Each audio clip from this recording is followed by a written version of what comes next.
আন্তর্জাতিক মহলের রক্তচক্ষু উপেক্ষা করে দীর্ঘদিন ধরে পারমাণবিক কর্মসূচি চালিয়ে যাচ্ছে উত্তর কোরিয়া। এখনও পারমাণবিক ক্ষেপণাস্ত্রের পরীক্ষা না চালালেও বারবারই কিম প্রশাসন দাবি করেছে নিজেদের সার্বভৌমত্ব রক্ষা ও জনগণের নিরাপত্তা নিশ্চিতে এসব অস্ত্র তৈরি করেছে তারা।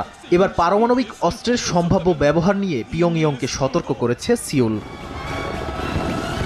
বৃহস্পতিবার এক বিবৃতিতে দক্ষিণ কোরিয়ার গোয়েন্দা সংস্থার পরিচালক বলেন, কিম জং উন দক্ষিণ কোরিয়ায় পারমাণবিক হামলা চালালে উত্তর কোরিয়ায় পাল্টা আক্রমণ চালাবে যুক্তরাষ্ট্র। তিনি আরও বলেন, দক্ষিণ কোরিয়া যদি উত্তর কোরিয়ার পারমাণবিক হামলার শিকার হয় সেটি ওয়াশিংটন ও সিউলের মধ্যে বিদ্যমান নিরাপত্তা জোটের সঙ্গে সরাসরি সম্পৃক্ত।